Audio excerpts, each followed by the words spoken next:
right, but we are.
Assalamu alaikum wa rahmatullahi wa barakatuhu masu kallon mu a daidai wanga lokaci barkanmu da warhaka kuma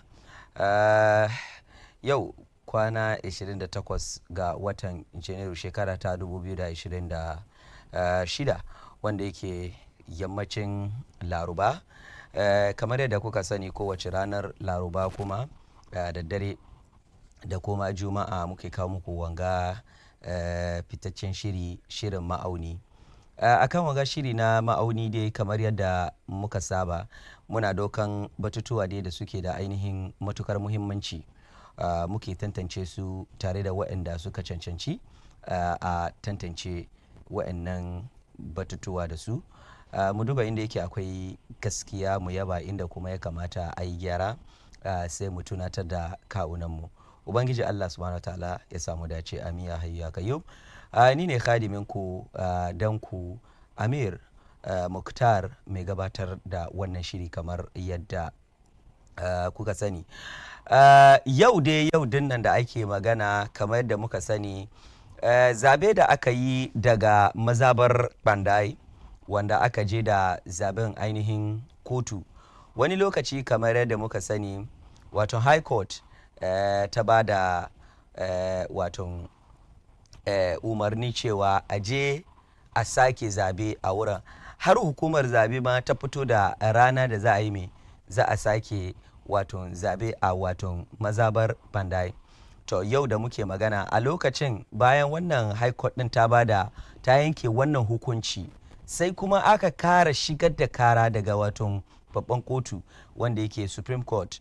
To yau Supreme Court ta yanke hukunci cewa wannan ainihin kara da aka kawo cewa kamata ne a sake zabe da makamancin su, wai gaskiya abin ba haka bane, ta haka ba wani maganan sake zabe a wato Bandai. Wato hukunci da kotu ta yanke a yau kenan game da wato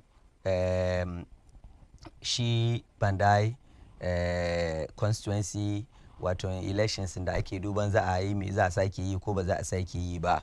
Insha Allahu mun shiga a cikin wannan batun dilla da iko Allah. Me ainihin majority suka fada game da wannan, sa'an nan kuma menene abin da minority suka fadi game da wannan al'amarin. Sa'ilin kuma mun duba shi ma wato Lands and Natural Resources Minister Honorable Ama Kofi-Buah ya yi wani magana a lokacin da shi da ita mataimakiyar shugaban kasa suka samu wata zantawa.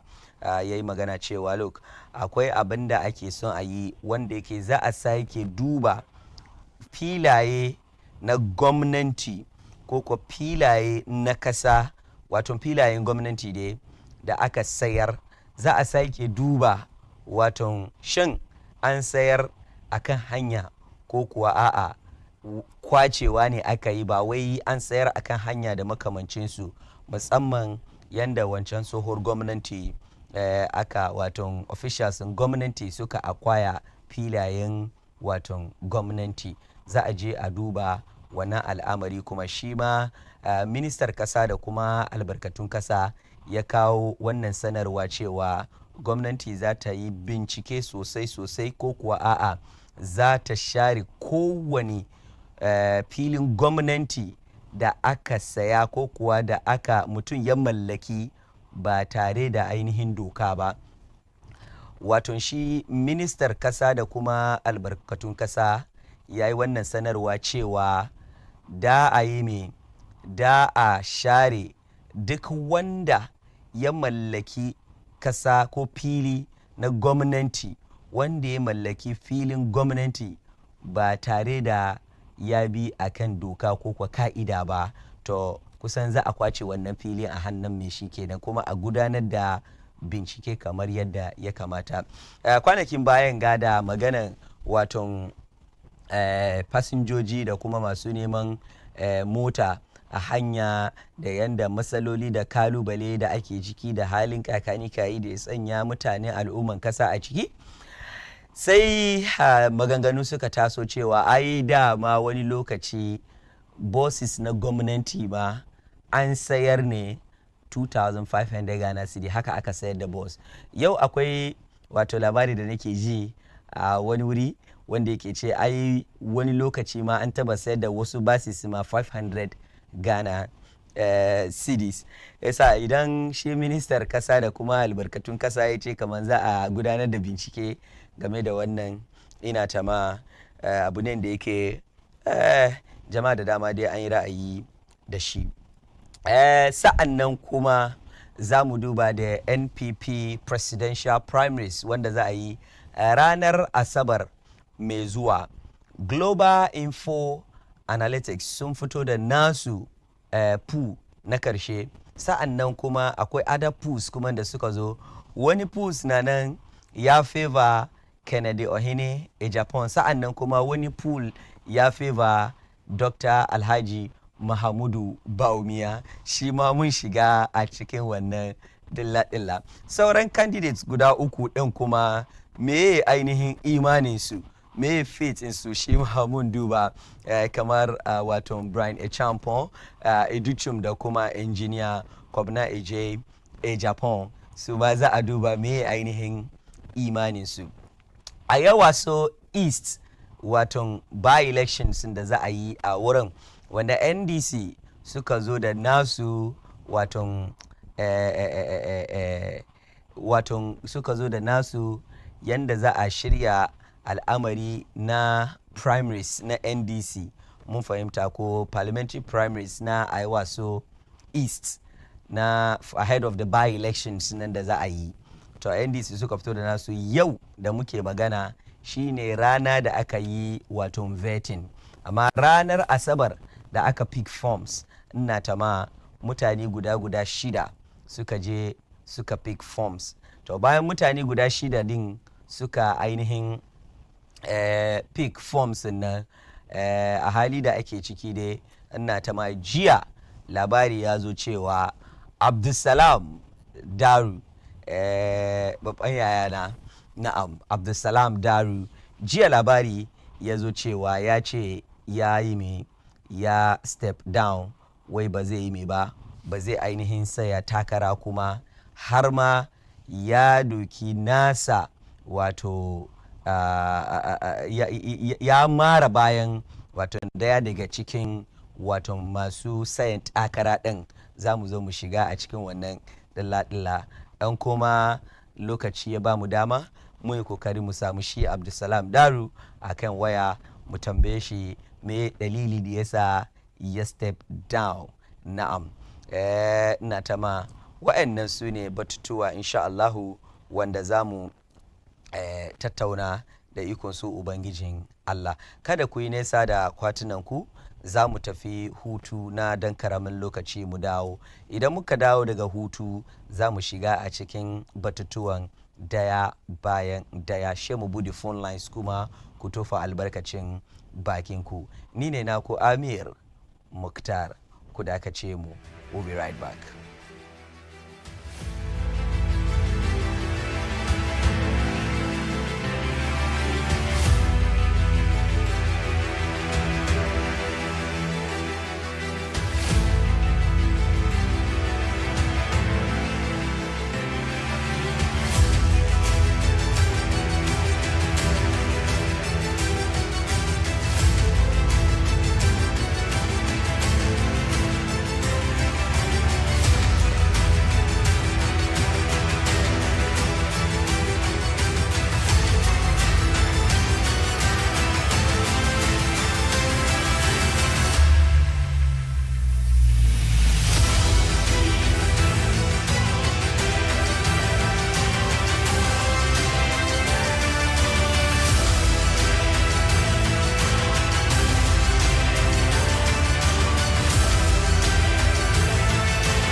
Kadari ya yi baki, amma wai ba za su barin ciniki ba. Baina Trade Connect ba cinikin wasa mutane suka yi ba, masu sayar da kaya daban-daban daga na ado har da na ci da sha, komai da komai. Kwana biyu tun da safe har dare da aka kare. Waɗanda suka ki zuwa sun yi da na sani, amma kaga waɗanda suka zo sun yi ciniki, suka dace kuma suka yi murna. Yanzu dai muna shirye-shirye mu burge ku da na 2026. Shin ba za ka zo ba?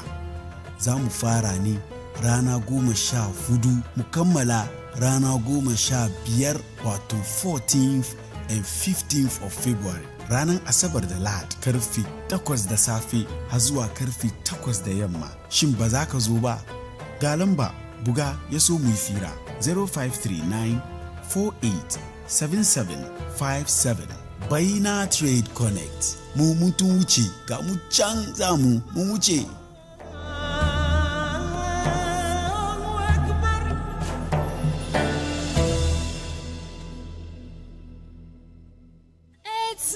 Again, it's bigger and better. Brace yourselves for the 3rd edition of the biggest pre-Ramadan fair in town. It's the Baina Trade Connect 2026. 2 days of endless sales and unmatched vibes. Mark your calendars on the 14th and 15th February 2026 at Zurak Park, Libya Cortez, Medina from 8 a.m. to 8 p.m. each day.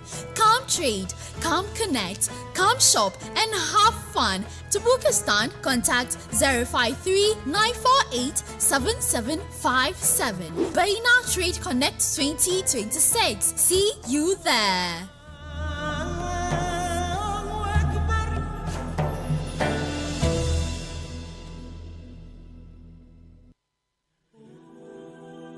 Assalamu alaikum wa rahmatullahi wa barakatuh. Ejidiyefo metumu nyina salama. Let the Bible and Quran Speak Organization eni Baina TV ena yede adesua eka nipa akoma adesua nso a eboro adwene ntiase so. Na saa adesua yi Bible eni Quran kyerɛkyerɛ yi ebrewo ewo Baina TV. Nyadaje na me nso menya mmere na yensia konwa na yendosukɔ ewo Bible eni Quran mu. Na enkyerɛkyerɛ no yɛato din sɛ ɔsom enkyerɛkyerɛ ɛwɔ Baina TV. Na ɛbɛyɛ mfasoɔ sɛnea ɛbɛyɛ dankwa ma temu ada nkɔka bregufoɔ. Nti edu saa mmere no a si akongwa na mesi akongwa na me no yɛfa saa desua yi ɛmfa mboa yɛn. Ɔsom enkyerɛkyerɛ yɛfrɛ me Sheikh Ilyas Abdurrahman. Ɔsom enkyerɛkyerɛ this and every Saturday at 8 p.m. only on Baina TV.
May I have your attention for the following announcement. Millennium Telesat Services Limited is seeking the public's assistance in locating a missing amplifier that was lost between Achimota and Osino Junction. The amplifier is white in color and housed in a black box. It is believed to have fallen off the track in the aforementioned area. If you have any information or have come across the amplifier, please contact us on 0243 144 124 or 0243 254 074 Alternatively, you can return it to the nearest police station for a handsome reward for its safe return. Thank you for your help and cooperation.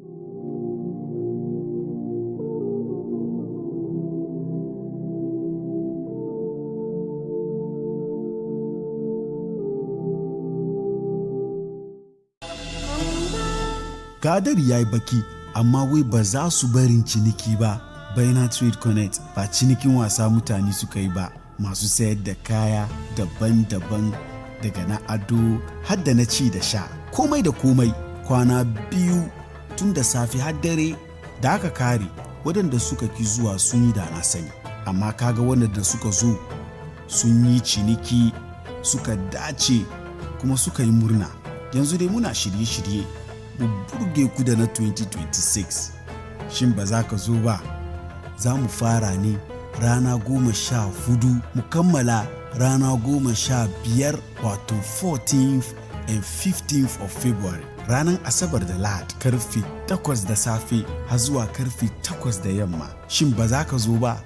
Ga lamba buga ya so mu yi fira 0539 48 7757. Baina Trade Connect. Mu mutum wuce ga mu can za mu wuce.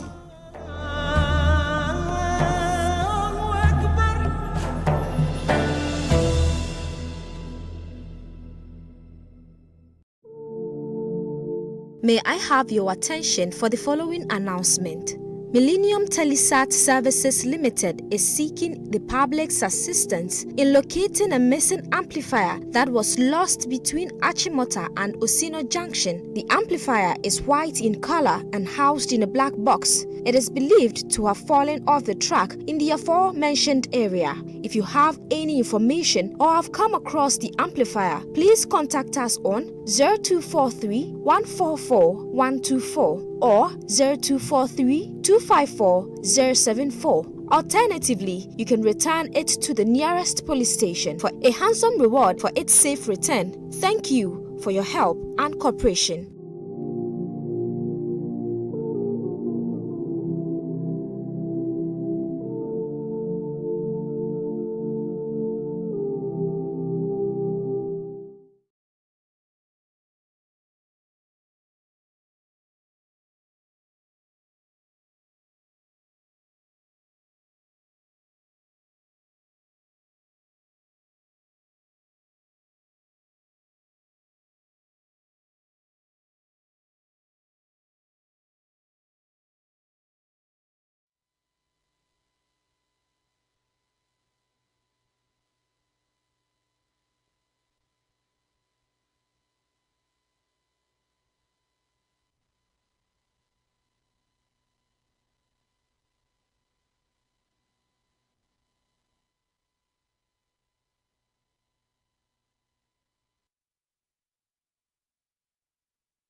Right, masu kallo barkanmu da dawowa daga wannan hutu na dan karamin lokaci. Kada ka manta 14th and 15th of February, Baina Trade Connects, wato the biggest pre-Ramadan exhibition wanda ake in every year. The third edition zai happen on the 14th and 15th of February, wato rana 14 da kuma 15 na watan Fabrairu shekara ta 2026 daga nan Madina Zurak Park. Kai kokari kai ma ka zo ka book table, yes, ka zo ka book stand, yes, table, stand an so kai ma a yi da kai. Kai kuma da kake bukatan kaya ka sai na azumi da kuma beyond azumi, kai kokari ka zo watan wannan exhibition din insha Allahu ta'ala. before mu tafi break muna magana a kan ko kuwa mu yi batun maudu'ai da zamu wato tattauna a yau sa'ilin kuma daya daga cikin maudu'ai ko kuwa daya daga cikin manyan maudu'ai da zamu tattauna a yau shine batun the NPP presidential primaries da za a yi wato on the 31st of this month kenan, which is this coming Saturday, idan Allah subhanahu wa ta'ala ya yadda. So za mu duba a cikin jaridu na yau da aka gani cewa ababe da dama, mutane da dama kuma sun yi magana akan waɗannan ko wannan zabe da za a yi. So we take the papers da suka report akan wannan daya bayan daya ko wasu daga cikin papers da suka report. The New Crusading Guide, in ka duba the New Crusading Guide, His Excellency the former Vice President kenan, yes, former Vice President and former presidential candidate na NPP, Dr. Alhaji Mahamudu Bawumia ya ce we last lap to NPP flag bearer primary. Doctor ya ce where every vote counts, get out and vote for me. Yayi wannan zance. Sa'an nan kuma the Ghanaian publisher shi mai ce where NPP's 2028 hopes best on Bawumia. Abu Jinapo yayi wannan waton magana. Abu Jinapo yayi wannan magana cewa NPP's 2028 hopes rest on Bawumia. Yeah, hopes rest on Bawumia. Nji Abu Jinapo yace hope waton hopun NPP gaba daya na zaben shekara ta 2000 da za a yi 2028 da za a yi yana akan waton hopun NPP yana akan Dr. Bawumia. So yes, in ka duba Daily Guide kuma ya ce where survey tips can to win 52%. So akwai wani survey da ya zo wanda ya ce Ken ya win with 52%. So this is the one that ya kawo su biyu nan duka, the Ghanaian point kenan. Ya ce for Kennedy Japan, Sanity Africa Pools kenan suka kawo wannan. Sa'an nan kuma wai Bawumia tipped to win NPP primary with 57%. Global Info Analytics final pool da su ma suka kawo kenan. So I think we'll go into this story.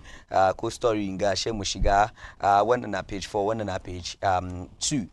So we start with that of page 2 na Kennedy Japan, Sanity Africa Pools da suka kawo da kuma dalilin sa suka kawo. Sa'an kuma mu duba na waton Global Info Analytics. From here, we'll make one call to try and reach Alhaji Dr. Rafiq Haruna, wanda yake shine the first deputy constituency chairman na NPP for Okaikwe Central. Mun yi kokari mu same shi, wanda yake yana tare da team Dr. Alhaji Mahamudu Bawumia, and muna hope kuma kamar mun samu Alhaji Honorable Muhammad Awo, wanda yake yana tare da waton Kennedy Japan, su duka su nuna mana waton ra'ayinsu insha Allah. So we go to page 2 wanda yi magana game da waton Kennedy Japan.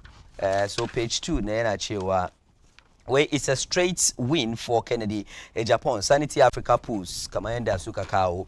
So wannan Sanity Africa Pools wani yani kungiya ne ko shi Sanity Africa ko wata cibiya ne wanda su ma suka yi binciken su suka kawo wato sakamakon binciken suke ce where a new poll conducted by Pan-African Civil Society Organization Sanity Africa indicates that Kennedy Ohene Japan is on course to clinch the new Patriotic Party's flag bearer position, commanding 52% support among party delegates.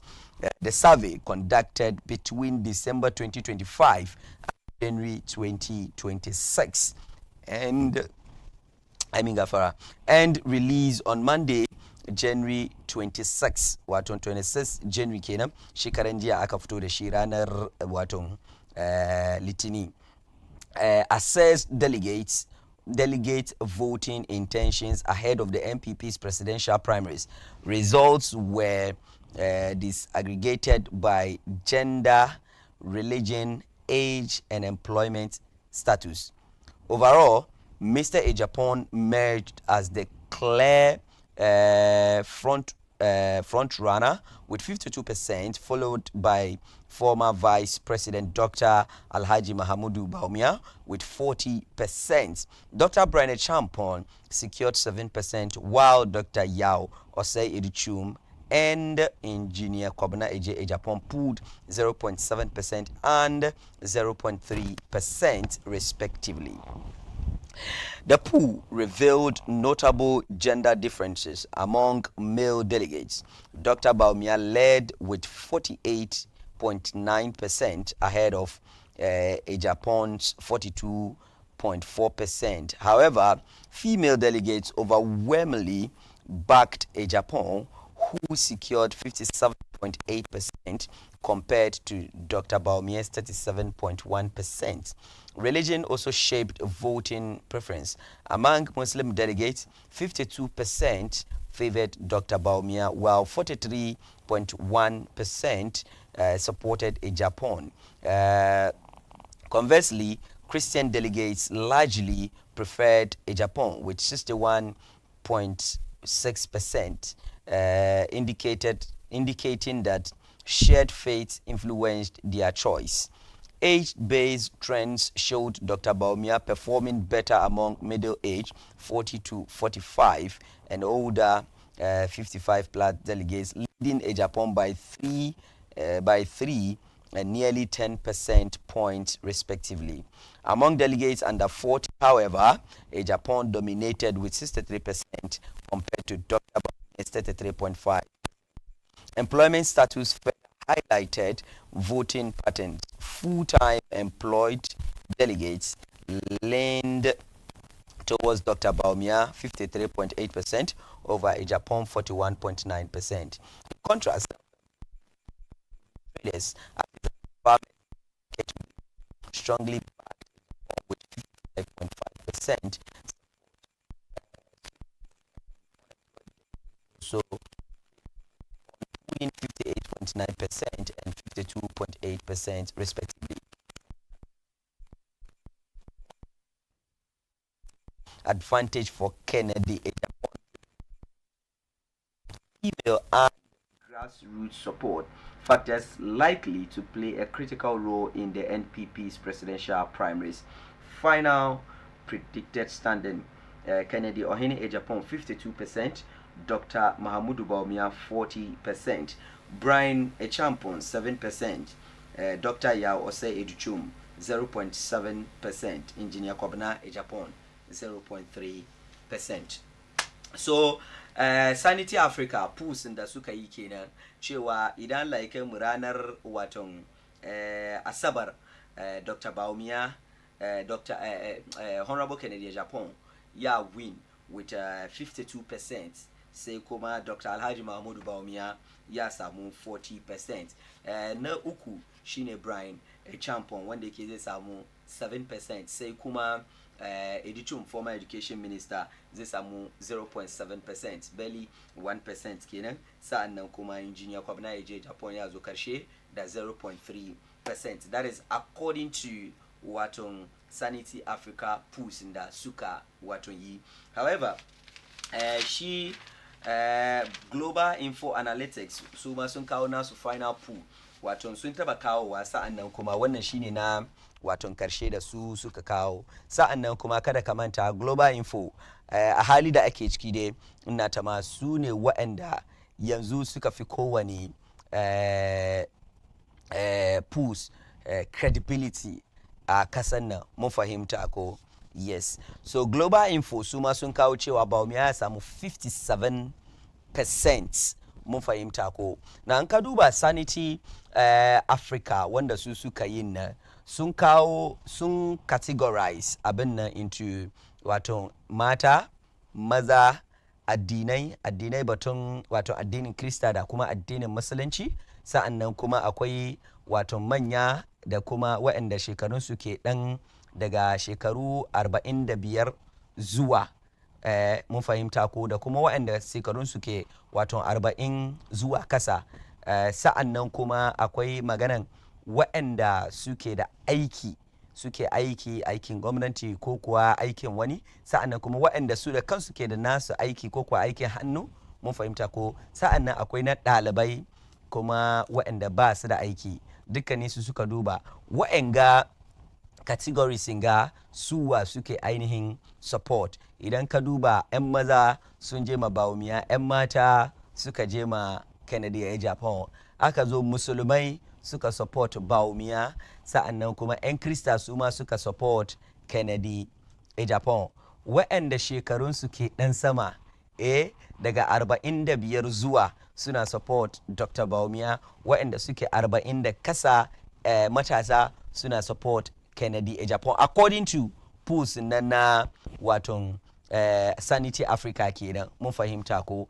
Yes, wai waɗanda shekarunsu ke ɗan kasa su suna support Kennedy a Japan. Sa'annan kuma waɗanda ke da aikin kansu ko kuma masu aiki waɗanda suke da aiki idan ka duba suna support Bawumia. Sa'annan kuma masu waton ɗalibai da waɗanda ba aiki su ma suna waton tare da Kennedy a Japan, kamar yadda suka shirya al'amarin nasu kenan ko. Yes, so karshe dai in ya hada duka shi zai samu cewa Kennedy a Japan ya samu waton kashi 52 waton 52%, sai kuma Dr. Bawumia ya samu kashi 40 waton 40%. Wanda ya zo na uku shine Brian Champon wanda ya samu wato kashi 7%, sai kuma na uku shine waton tsohon ministan ilimi ko kuwa tsohon ministar karatarwa da kuma karatu, former minister education minister kenan Educhum, shi ma ya samu kashi ainihin 0.7 0.7%, sai kuma na karshe shine engineer Kwabena Eje a Japan, wanda yake a cikin alkawari da ya yi ma waton delegates ko kuwa yake yi wa jama'a cewa idan aka zabe shi kuma har zuwa wani lokaci in ya zo aka ba shi dama ya zama shugaban kasa, zai yi kokari a matsayinsa na injiniya, zai yi kokari kowane projectin da wani gwamnati ko kuwa aka yi na kasa wanda aka abandon, wai ya make sure kamar an complete duk waɗannan projects nan. Amma da in ka duba maganar unity dai dukkaninsu kowa yana cewa idan aka ba shi dama zai unify da party nan, zai kawo haɗin kai a cikin waton party nan. To shi engineer Kwabena Eje Japan, shi kuma duk da gine-ginen shi ya samu waton kashi ainihin ko duk da zatutuka na gine-ginensa according to Sanity Africa polls na yana gwada cewa ya samu 0.3%. Yanzu kuma mu duba Global Info, su ma nasu poolin da suka kawo ya ce Dr. Bawumia ya samu 57%, but mu duba me dalilin su. With former Vice President Dr. Mahamudu Bawumia is projected to win the New Patriotic Party presidential primary with 57% of the vote, according to the final poll released by Global Info Analytics.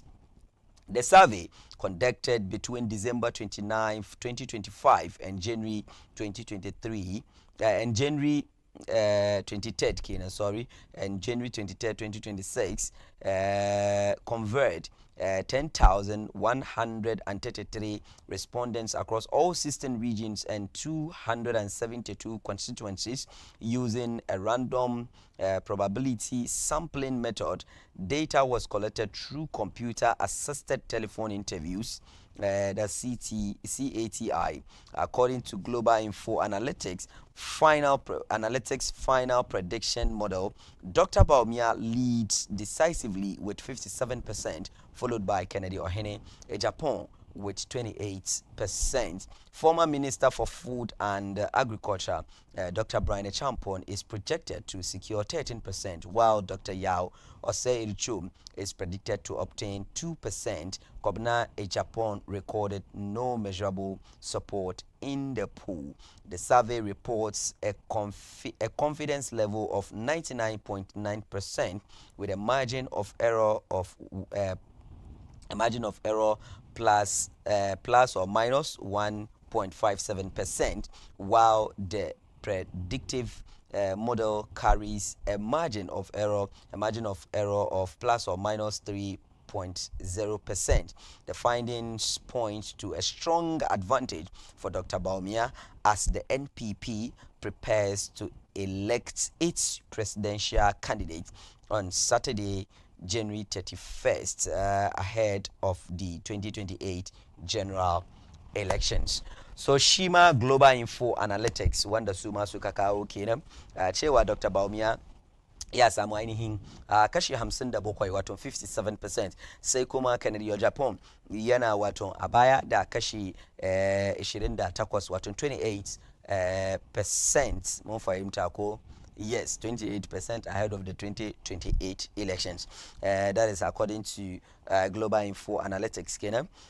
Sai kuma Brian Champon anan shi wanda ya zo TED bai samu 0 point ba, amma dai ya samu wato 13%. Former minister abinci da kuma noma kenan. Shi ya samu wato kashi 13%, yayin da Osei-Ilchum ya samu wato kashi 2% a nan, can kuma da ya samu wato 0.7. Amma dai injiniya bai samu ba, ya an samu mai wani kwakwaran abin nan ba a cikin wato na Global Info wanda ya kawo, sa'annan kuma ya ba da dalili yanda aka yi da kuma wato margin of error da makamancinsu yanda aka yi da plus or minus da makamancinsu duka ya kawo. A takaice dai according to Global Info Analytics yana nuna cewa Dr. Bawumia ya samu kusan ko kuwa more than 57. Mun fahimta ko samu around 57% da ya samu, sai kuma wa'ancan su ma Canada Japan ya bi baya da wato 28%. Let's see if we can have Dr. Rafiq on the line. Mu tattauna da shi game da waton preparations na waton campun Dr. Alhaji Mahamudu Bawumia, insha Allah. Let's see if we can have Dr. Rafiq on the line.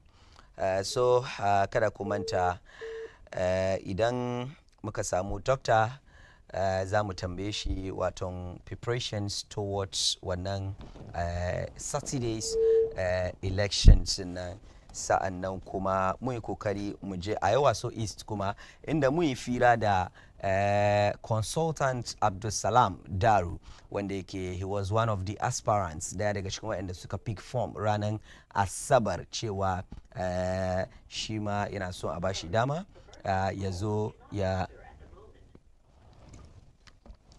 we are still trying to have Dr. Rafiq on the line a hali da ake ciki. Ina ta ma Dr. Rafiq muna kokari mu same shi a kan layi tukunna, insha Allah. Idan muka samu Dr. Rafiq damu tattauna da shi, insha Allah. Kada ka manta on the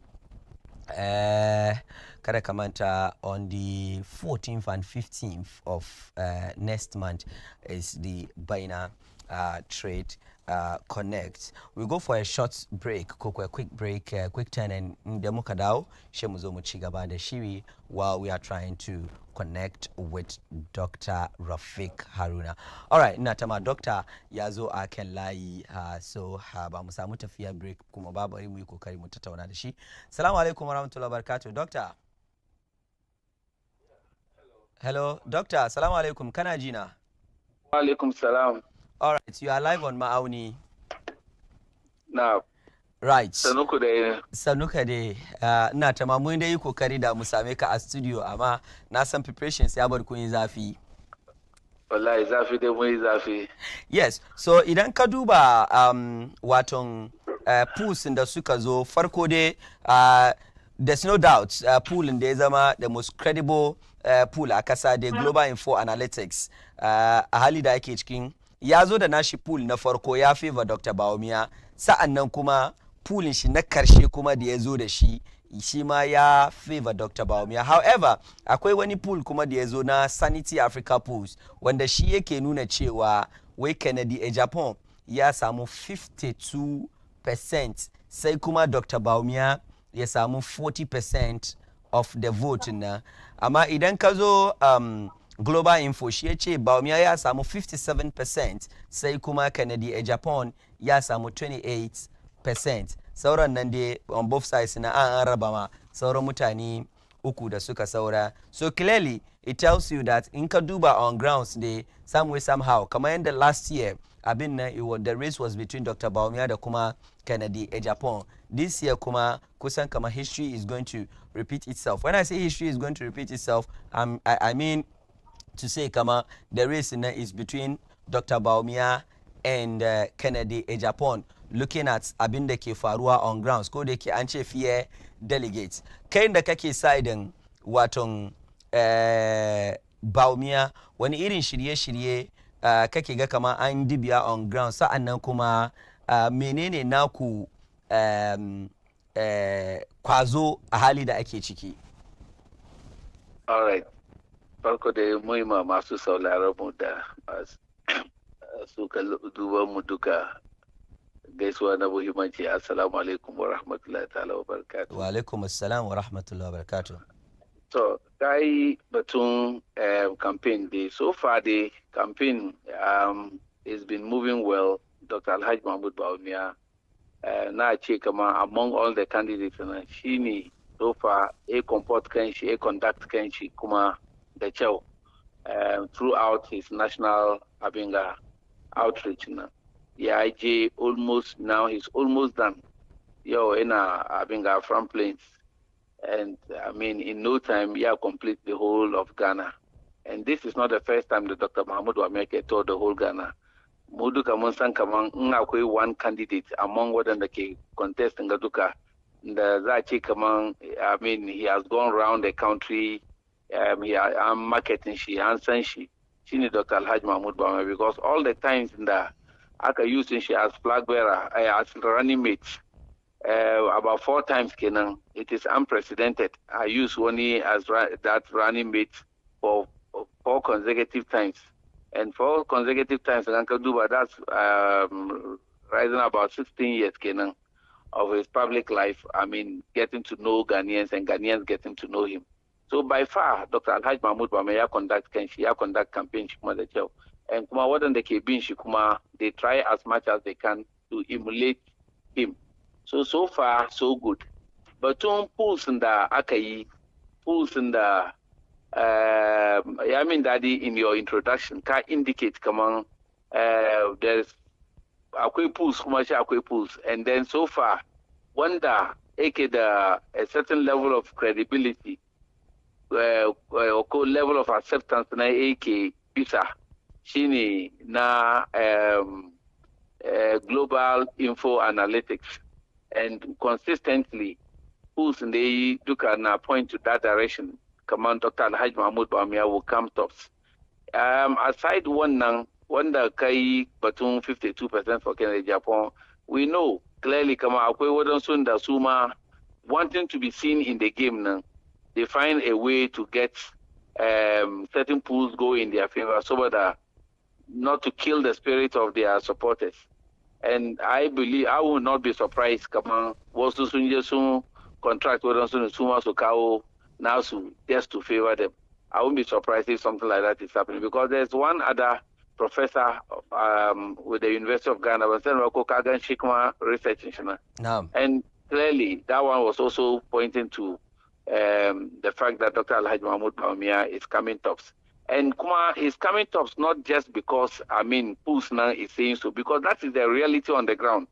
Munda Muke Aiki, but Dr. Alhaji Mahmoud Bawumia across the country, the level of acceptance and this time is even more than previously. Because Barindoki being a constituency in our Kaikwe Central, example, akwai yawancin da in the last election suka yi ma wani abu ke da Japan campaign muna kiran su coordinator su suke coordinate suke jagora aikin shi in constituency yau haka I can assure you kaman yawancin su suna cikin mu sun zo sun karu kanmu muna ma Dr. Alhaji Mahmud Bawumia aiki and the point is simple yau za mu contest and in terms of abinga politics they baka ka take popularity out and the most popular candidate among waɗanda duka wanda ya taba zuwa kan ballot paper as president candidate shine Dr. Alhaji Mahmud Bawumia kuma da na yi maka batun yanda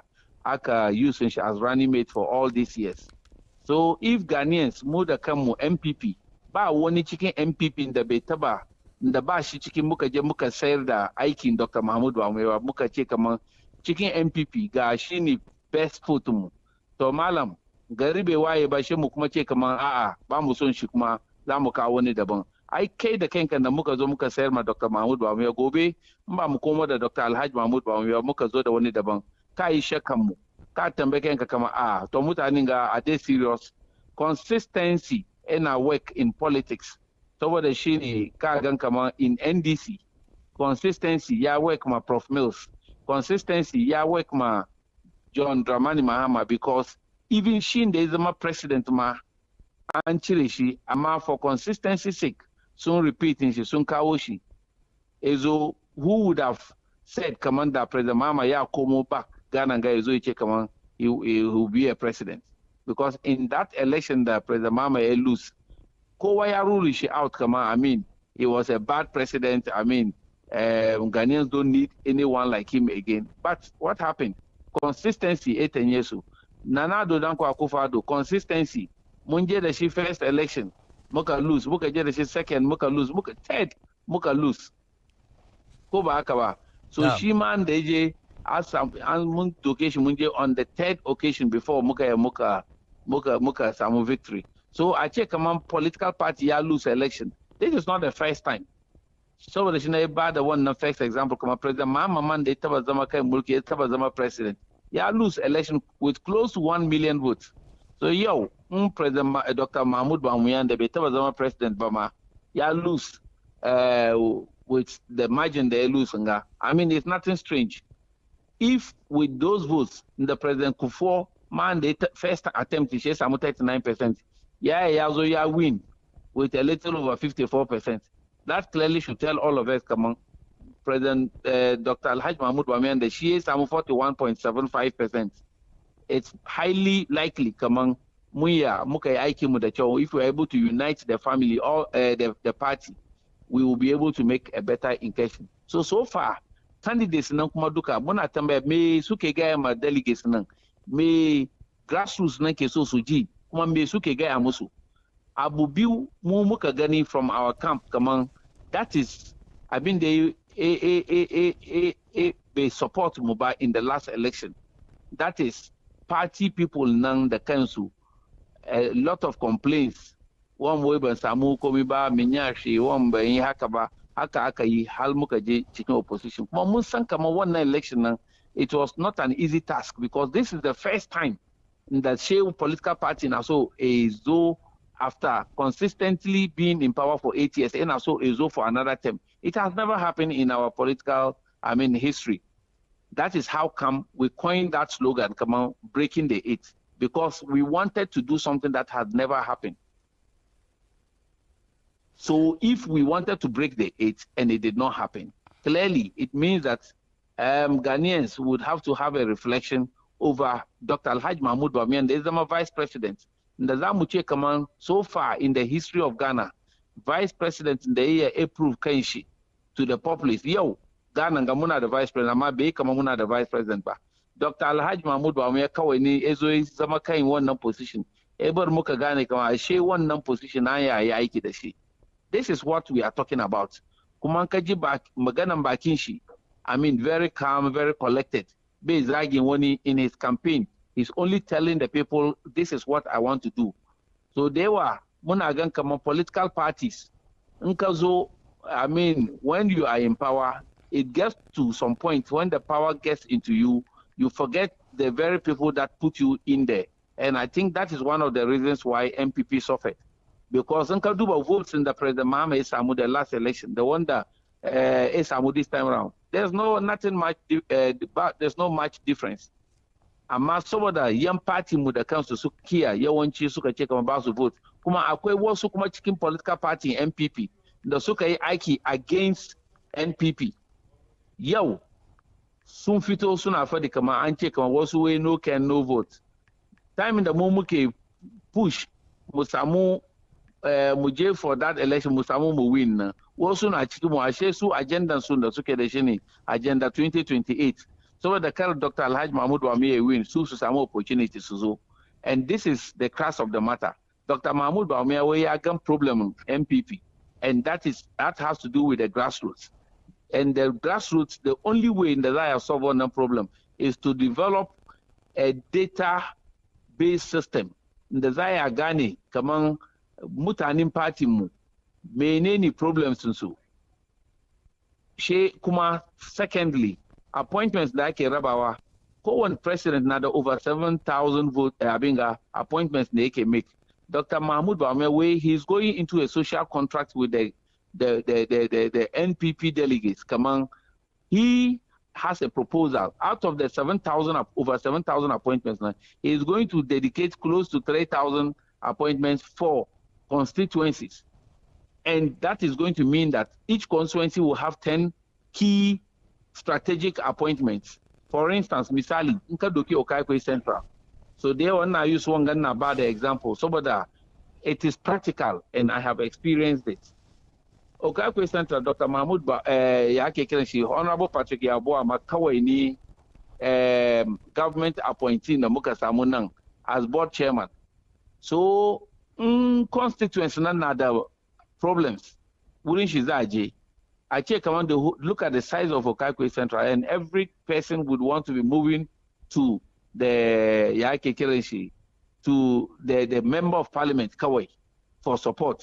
It's going to get to a time that he will get fed up. Dr. Mahmoud Bawumia will amba every constituency 10 appointments. And what are not 10 appointments? Young constituency in the council has to choose. Misali, constituency executives, constituency coordinators, the move police station executives in Duka. That's to decide, come on, okay, 10 appointments. Ga what the Zamu kawo forward about what are now appointments. Not about one appointments. At that moment, we can now guarantee, come on, they didn't go there on their own evolution. Ama constituents Nasuka Kaishi. So Umeshi is not even performing to satisfaction. Sooner young constituents in Australia to pass a vote of no confidence. Goes to get my president, come on. Aninga Muka Kaoshi. Ama Munkaoshi ne Tanya young party. Ama Tunda Muka Kaishi, Betanya, so Achirishi. Then we can have about 10 people who will be supporting the party at this base. A lot of people are talking about, Kaga election as Amunga, it is not a general election. So we are not talking about the general development of Ghana for now. We are looking at the party. It is the party that has to present the candidates. And then the party would now put together a team to put together a manifesto for the nation. Kama abinda muka samu hanya to lead. This is what we will be able to do. So for now, our concentration is on the party people because the young delegates to vote. And that's why we are saying that there's going to be a welfare plan, which we already have a database that is going to use to be a guide. Then Musan Kowa Kasan, one nana in Aiki Nema, one one maybe scholarship Nema, one businessman in Anema couldn't educate them support Aikishi. So our needs are different. Amakaji also, I'm going to give you a job, I'm going to give you a job. Malankana the job. Do you need a job again? That is the question. One number job ni problem shiba. Dianshina nema scholarship. One need a certain level of support to boost his business. And this is what Dr. Mahmoud Bawumia is saying, that they have a data plan, a database that is going to clearly show the needs of the people, and then they will be able to attend to them. And with the 10 appointments, I check 10 appointees in Gaduka, and about the one slot, I check amba 555. Mutani 10, Nkoweka 5 chicken constituency, now as Asamuna. Clearly, this is the game changer. This is the message of Dr. Alhaji Mahmoud Bawumia to the delegates. And the others are not giving this message, and they are doing tribal politics, they are doing religious politics, and the so on so. But Dr. Alhaji Mahmoud Bawumia has been consistent. He has said that NPP has a history. We choose competence, we choose loyalty, and we choose dedication to the cause of NPP. So it is not about where you are coming from. It is not about who you worship or how you worship. It is about your commitment to the political party NPP and what you bring on board. So generally, Dr. Alhaji Mahmoud Bawumia is the most marketable candidate among Suduka, Ganda Nafadi earlier on. None of them has had the opportunity to be presented as a candidate nationwide. Right. So it has never happened. Now, Naji. Yanzu talking about consistency. I repeat, candidate. The first candidate na waton NPP, Professor Edu Buahin. Yes. Yazo ya contest late President Rawlings, 92. Yes. First elections in Mumaiki now, for that matter. They contest Rawlings 92. They win by ya lose. Now the NPP basu dawo da shi kuma ba. Say 96 elections. So 96 in the NPP basu dawo da Edu Buahin ba. She aka dawo da aka kawo President Kufuor. Yes. Former President Kufuor. And there is she J Kufuor 96.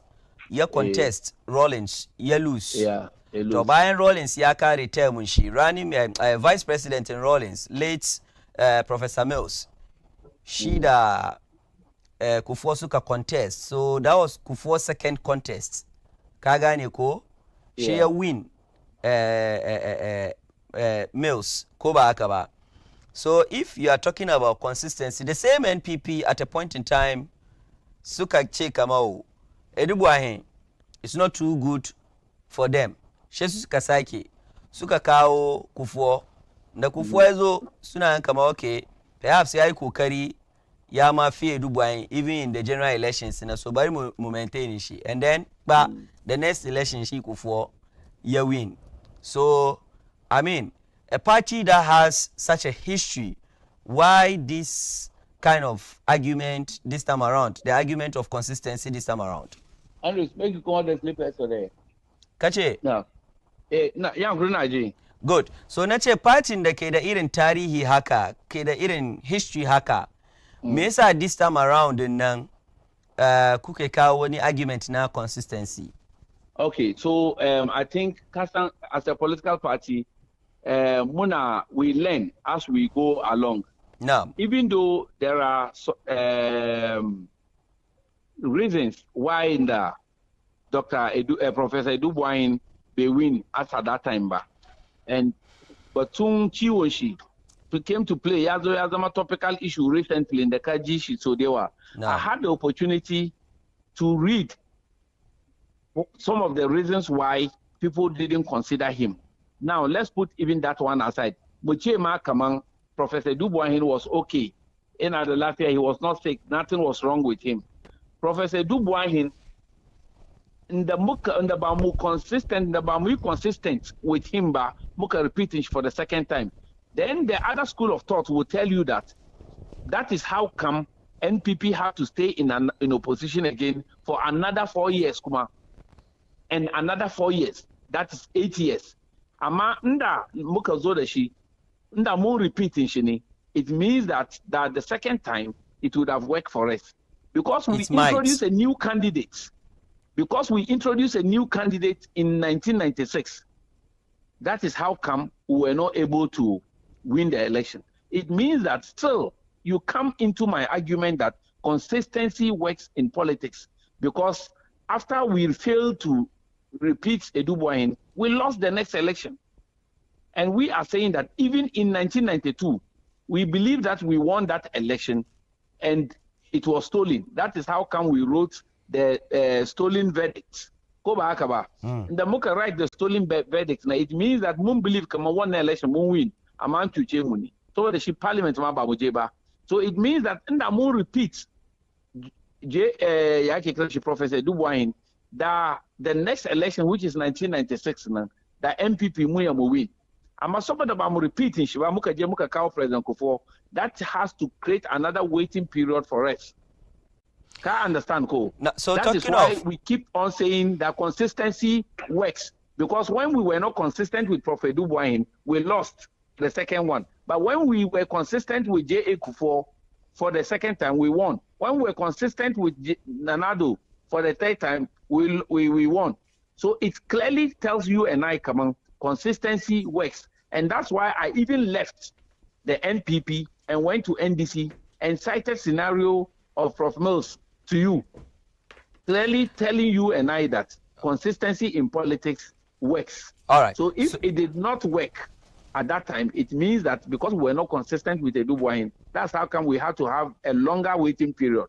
And so if we don't want to have a longer waiting period, then the best thing to do as a political party ni yakmata mujeda Dr. Alhaji Mahmoud Bawumia, because she Ghanaian suka sani yau ko yaro kan kada maka tambaye shi kamar wane ne Dr. Mahmoud Bawumia an gaya maka. Amma sabobin da za su zo ga kuma. And another crass of the matter is that NDC in the next election, whether they like it or not, za su kawo sabon candidate ne. Yau ni da kai muka na tambaye ka wane ne next presidential candidate NDC. Ba kai ka gaya mini because ba mu sani ba. Ke ba ka sani ba, ni ma ban sani ba, ko kare nake yi. Sosai. So wanda ba sani ba da wanda aka sani, who do you think selling the person will be better? So yanzu talking about ina ta akwai tambayoyi kaman guda biyu. Okay. Issue of consistency ga kuma. I mean, ka duba the Bawumia camp. Yeah. One of their arguments is the issue of consistency. Yes. Now, when you kuma ya ce kaman look, it's not about consistency. It is about who can deliver. What about that? Yes.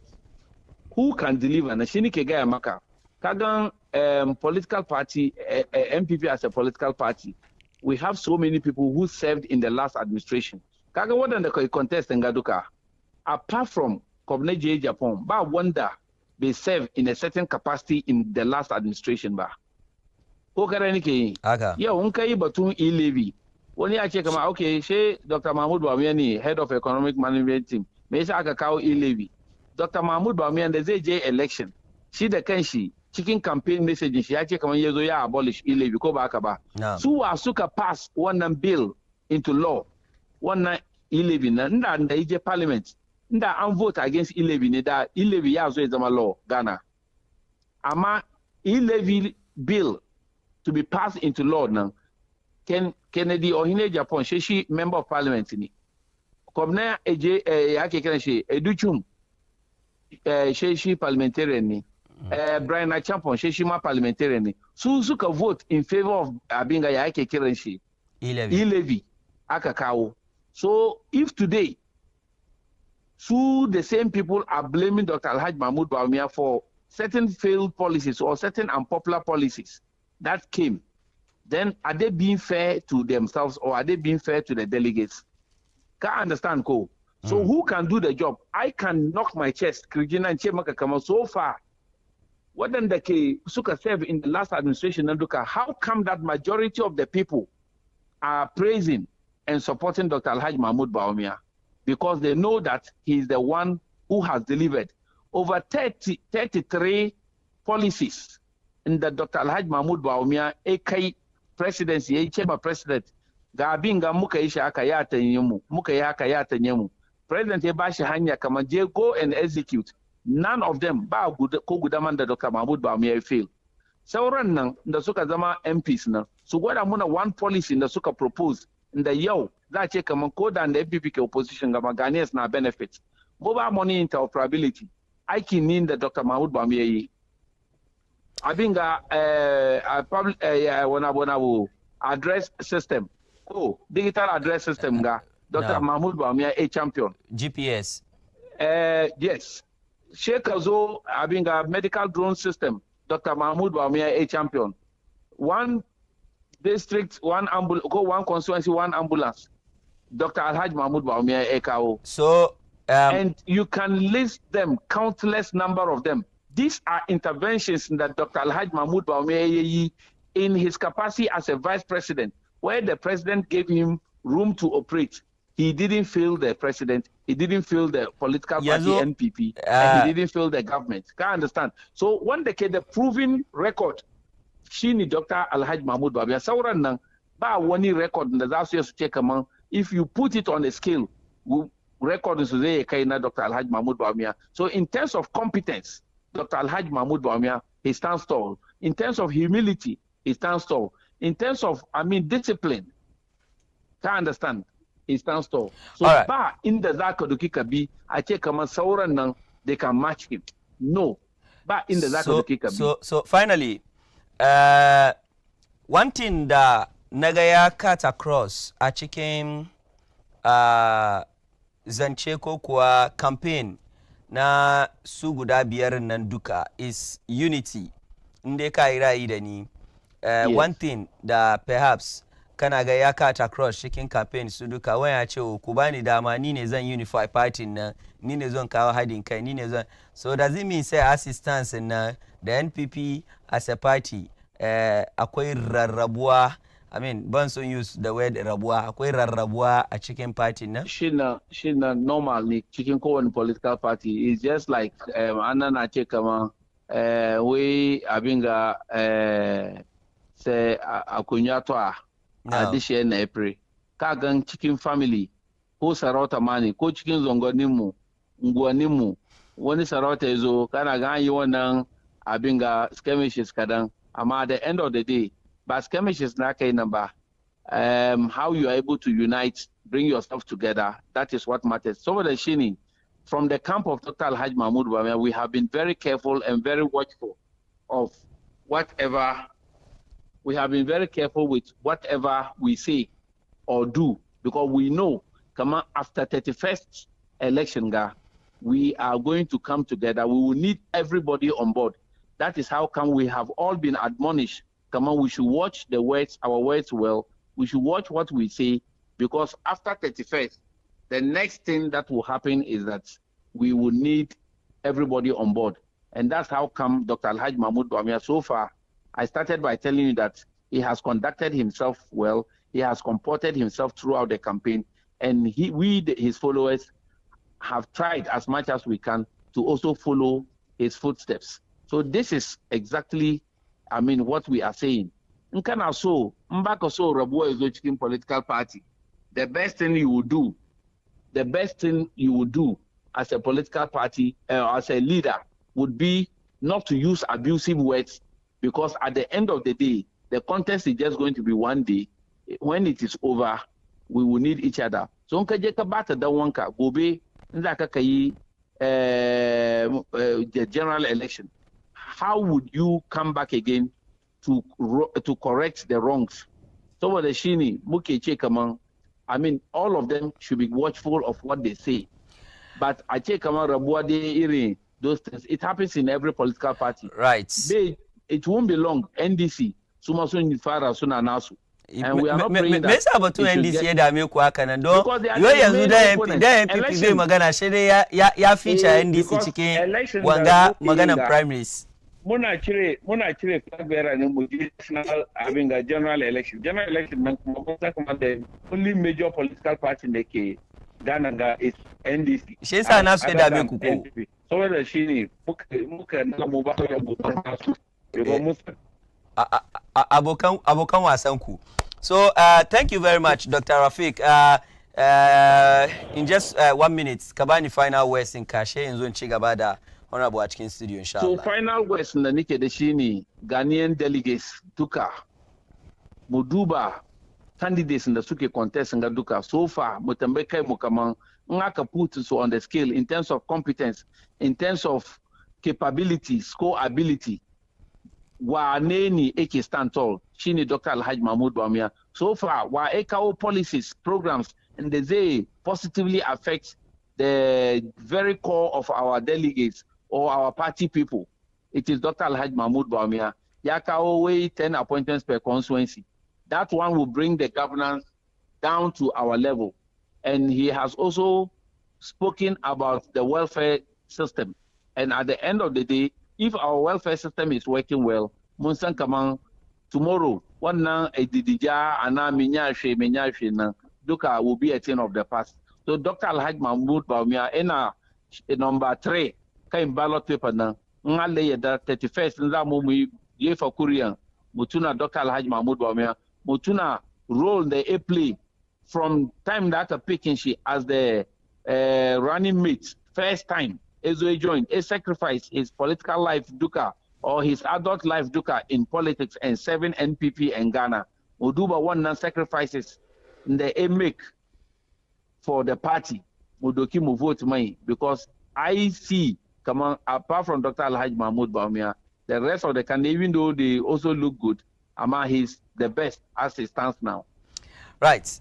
Dr. Alhaji Rafiq, now go to sosai.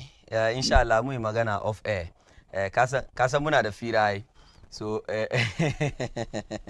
anyway, babatun politics banyo. Aha. Kawani zai ce kama.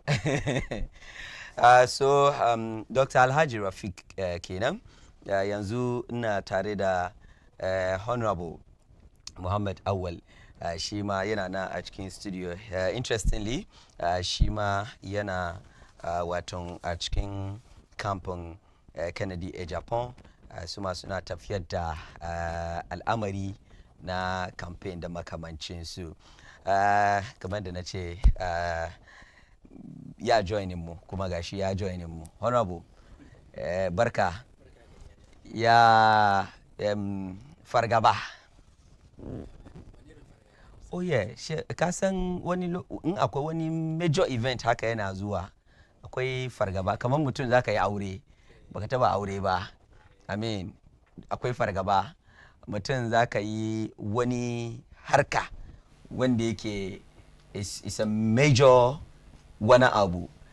I mean zaka je za a buga ball ka gane ko sometimes players na before su zo on the park that represent Ghana mana akwai fargaba wani lokaci ya ke ce mai in ka duba al'amari ko ke spectator ma da kick wani penalty ke da kanka ka san kaman ba yi zaman. So I mean it's normal akwai fargaba dai is normal for just wannan fargaban bai exist yau Wednesday ko sauran kwana hudu ko in ban yi karya ba kwana hudu ko Saturday inshallah Thursday Friday Saturday Thursday Friday kwana uku dai Friday yau Wednesday Thursday Friday kwana uku inshallah nan da wani 72 hours dai mun san abin da ake ciki inshallah nan da wani 72 hours an bar mu futa na ma ba da mu kowa yi oko to from the camp yanzu akan ka duba push sun zo akwai kamar Sanity Africa sun zo da nasu push wanda ke nuna cewa Canada Japan yana lead with about 52% while Dr. Baumia is around 40%.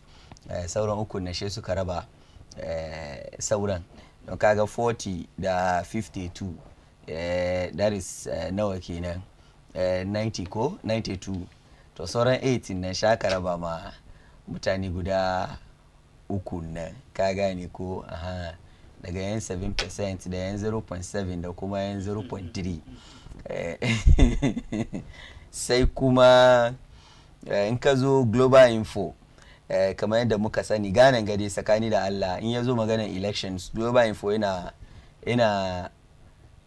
carry wani weight shi global info yana nuna cewa Dr. Baumia zai samu 57% kuma Canada Japan zai samu 28%.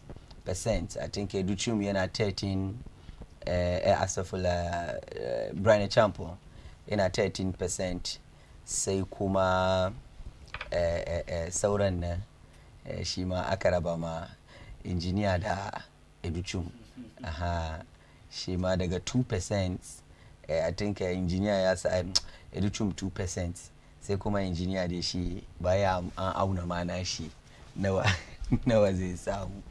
So yanzu kana ce kamar I mean should we go with this ko kuwa fear delegates ko kuwa maganan abin na grounds don na san kana on the camp on Ken and what abin da ya go into aiki da makamancin su. I mean just furious to elections.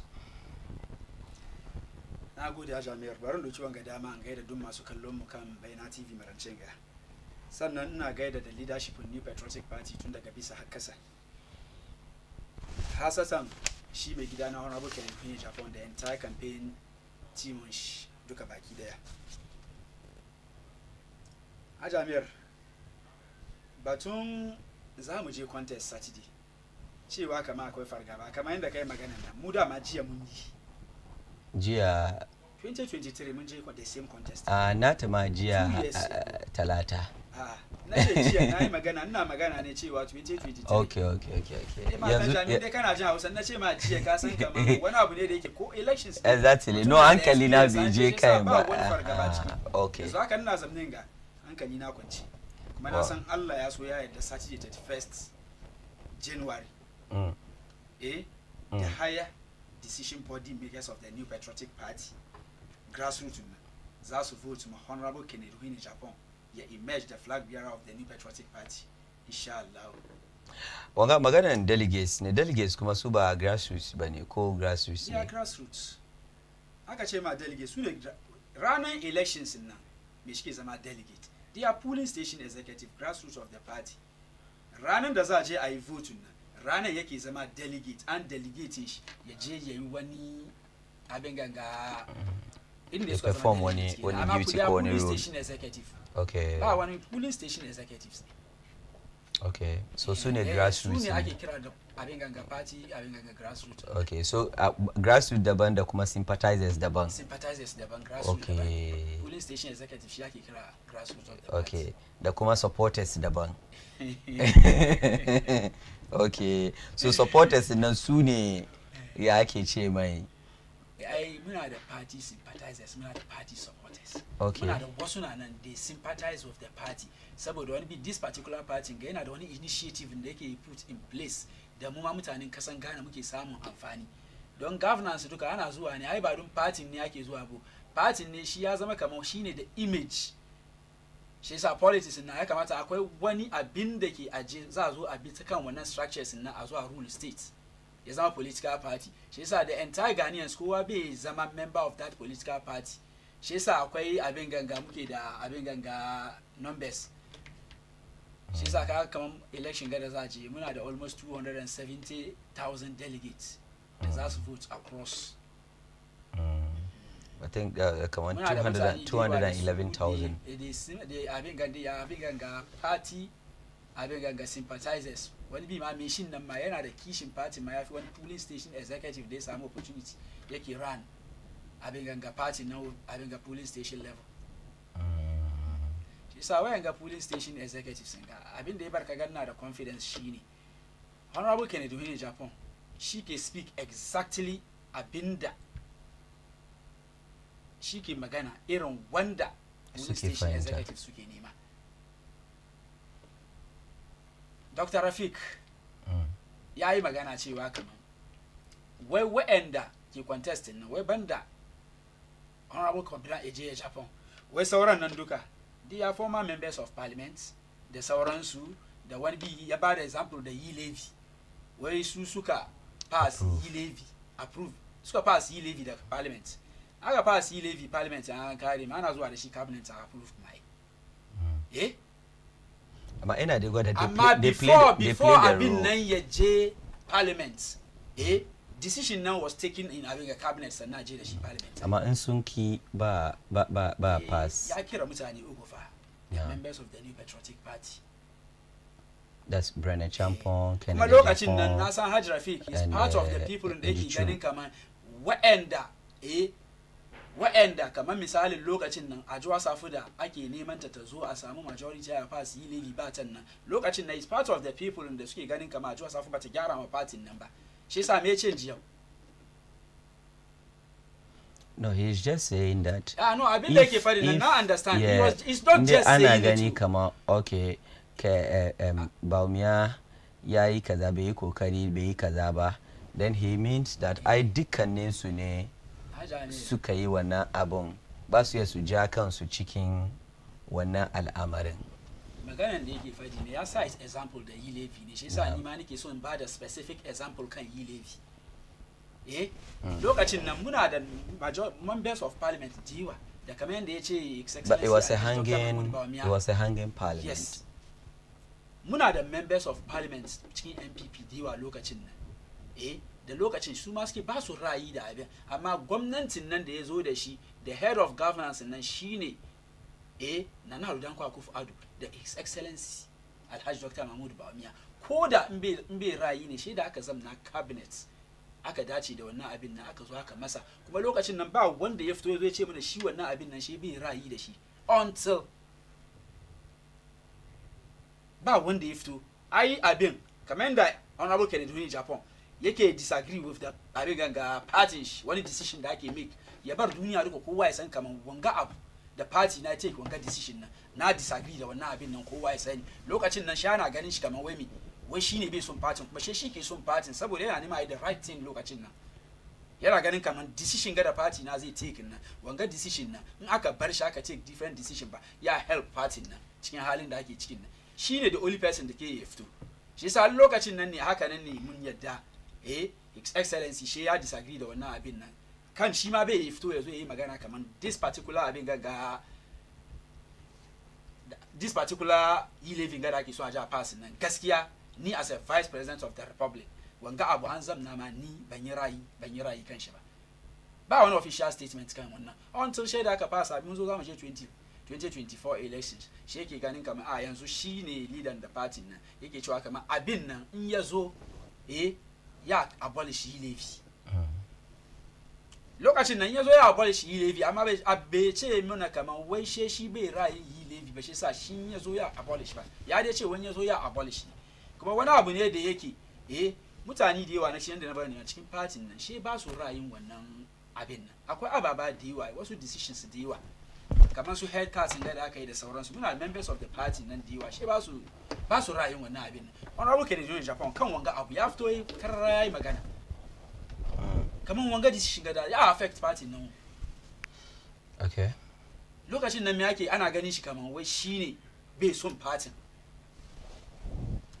amma lokacin nan saboda yana son party yake kishin party bai son mu zo mu samu kanmu irin yau yanda muka samu kanmu gan nan shi yasa yake pushing party nan wannan lokacin nan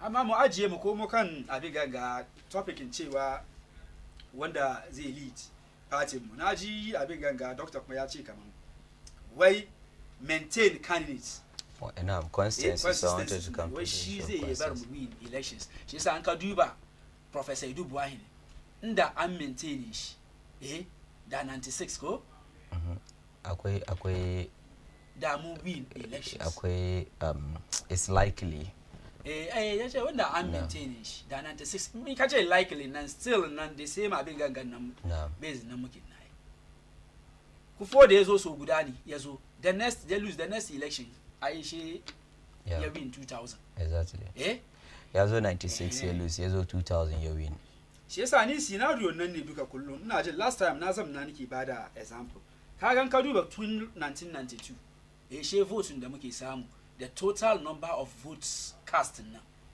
har zuwa 2024 ganna difference da ke ciki shine yanzu nan mun decrease ne amma every candidate da ke zuwa shi dai ya increase voting shi sa she muka ce a'a His Excellency muna ganin kama a'a mutanen NDC jiya suna ganin kama wa MPP na zuwa da running mates musulmi ko kuma a'a not nani yaso in sun zo da shi ana zuwa ne a yi sun shi as a running mate kade ne ba yadda ba shi opportunity aka cite example da su Alhaji Aliyu Muhammad Allah cikan shi da muka ce a'a ba haka nan bane amma lokacin popularity Alhaji Aliyu Muhammad cikin party nan da cikin kasan Ghana da ya serve as a vice president da popularity ya sunan shi His Excellency Alhaji Dr. Mahmud Bawumia lokacin nan shi akwai two different abin gangani shi aka ce in dai haka ne ba yanzu wani irin kokarin da muka ga yayi ma party ya kamata mu bashi dama ya je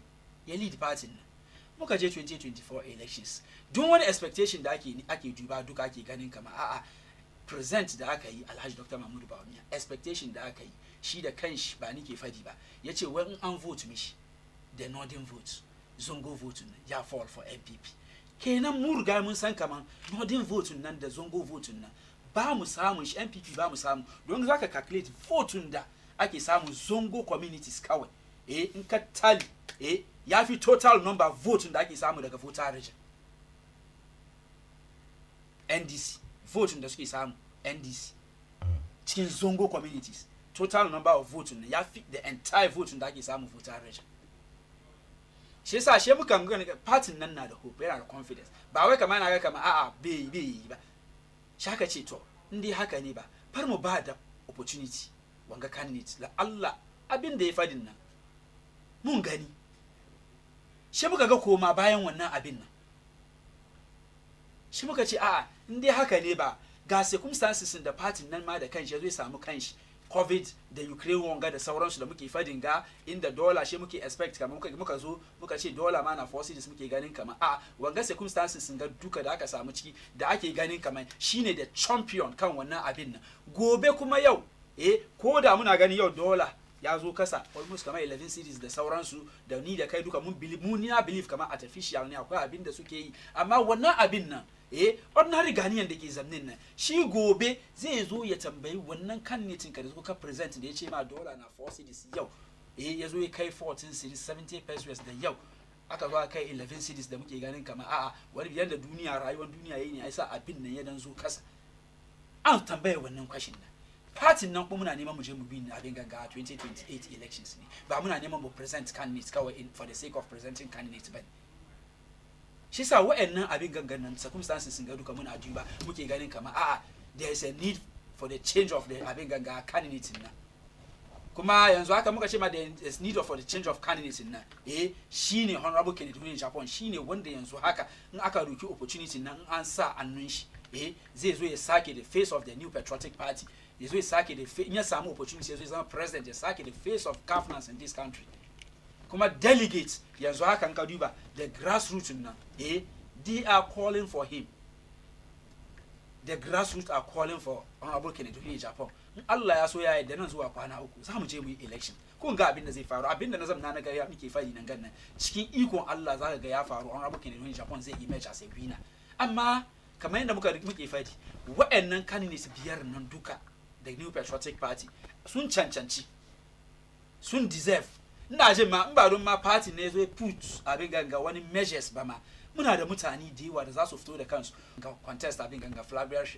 bearership of this party har zuwa yau ga muna da su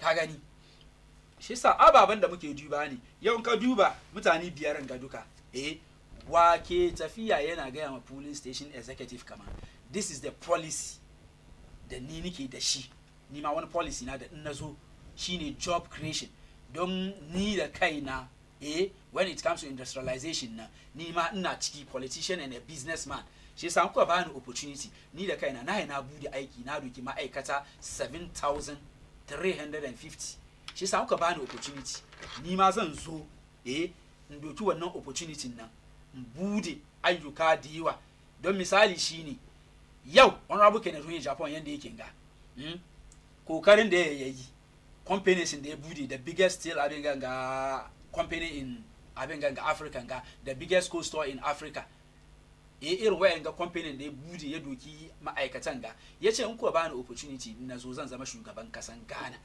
even for abin ganga previous government and the MPP no one abin ganga ya sunan shi one district one factory mun yi shi collaboration ne ko ba haka nan bane she ka samu wanda yake shi da kanshi nan businessman ne zai zo ya lead garin nan as a president kaga kaman create abin ganga job nan zai yi sauki shi yasa yana rike da wani policy da yana ganin kaman yau wa'anda His Excellency Nana Adulanko Akufo-Addo ya ba su opportunity suka je SS suka kare suke neman aiki in shi ya zo zai zo ya bude aiki private sector abin ganga public sector nan duka aka gama ya ba da opportunity so ayyuka ya zama ya bude Ghana bai sai kai ba shi ya ce a'a ni da kaina ma police station executive da ku da kanku da nazo da ku da za ku make decision ku cire wanda zai yi lead da new patriotic party na ku da kanku in nazo ina da wani form da nake ba ku fill wannan form nan ya zama kamar social contract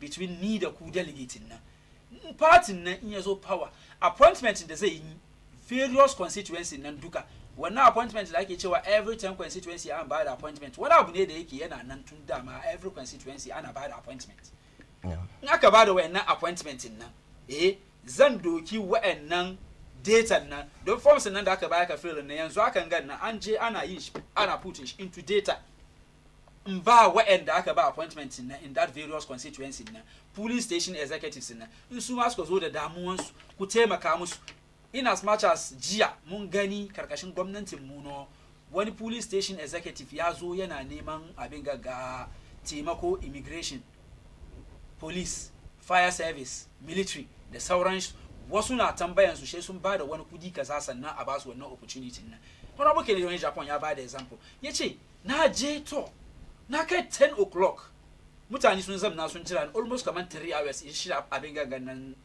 7 o'clock ne amma inda yaje nan da wasa delay shi sa kai yazo ya kai nan ya kare magana da su yazo ya kai nan gannan wurin 10 o'clock in the night nazo ne yazo ya ga police station executive suna zamne akwai manyan mutane ciki wanda shekarun su an girma yazo yace ka ga nan da nazo zan yi magana da ku saboda kishin party yasa kuke zamne nan ga ba wani abin da zan yamba ku da zai solve problem ku wanga daren ga zan zo ne ni ku ji magana na in ranar elections ya kai vote mu wani abu kadan da nake ba ku TNT nan bai kai ku ko ina amma saboda kishin party in dai kana da irin wanga mutun na kishin party in ka zo kana run states through wayanda suka zo suka baka opportunity ka zama leader har ka zo ka zama president nan wayannan mutanen nan ya kamata ka take su very abin ganga serious ka take su very important kowane babba yau zaka tambaye shi zai ce ma a party ya bar maka je opposition wannan abin nan the leadership of honorable Kennedy Japan bai faruwa don tun jiya ma shi yana gaya ma party nan kama try ka build your party people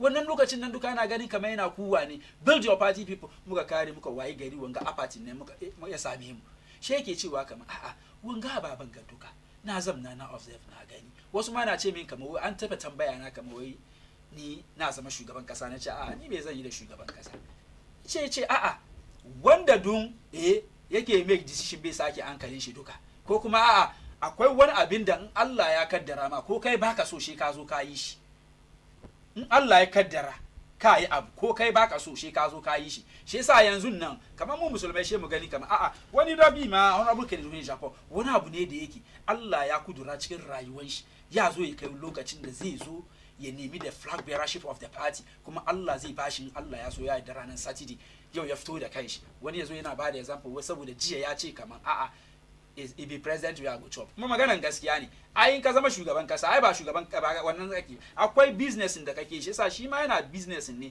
cikin wayannan business yake ganin kamar a'a tunda ni kuma dan siyasa ne kuma ni dan kasuwa ne ina cikin siyasa yanzu me zai hana yanda nake da kishin party na yanda nake da kishin kasa na ni ma in zo lead party nan ya so in samu mandate nan ya lead kasa na ni kuma shi yasa ba wani laifi cikin abin ganga irin wa'annan maganganun nan shi yasa Elisha an ka duba yau kaga kaman post ga da kafadi kaga kaman Musa Dankwa kowa ya san shi gaskiya is a credible post amma an ka duba quite recently ganna wasu analysis da yake kawo kan post abin ganga poll da yake yi ka ce kaman ko abin nan ko wani wasanni ake yi excuse my language ka gani within short possible time mutane nawa yake contact but within 2 weeks even with that in ka duba kaman 2024 elections misali in fact even the NPP primaries ma 2023 ya fito da nashi polls kuma shana kaman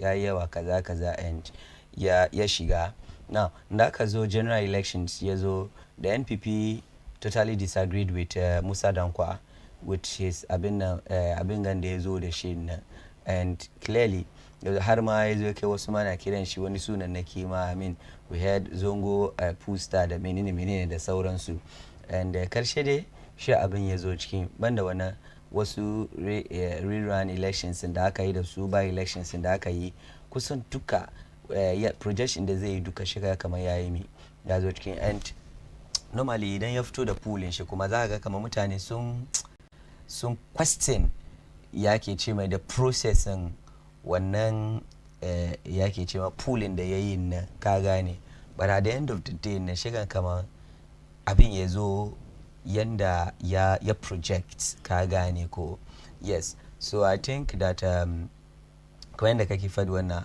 for how long yayi wannan I think it took him because ya tun yi other pools. This is the final one da ya zo da shi from between December and January ka gane ko now even if you look at that of the Sanity African da suka yi wanda ya favor Ken I think it's almost the same time the same December and January because wasu lokuta ka san kama even general elections in 2024 da aka yi da aka fara campaign ka gane ko like 6 months to elections I mean in ka yi pool ka fito da shi and then a week to election ka present poolunka I mean there will be differences ka gane ko so some way somehow irin these short ones nan kusan kamar shine yake baka da reality on grounds.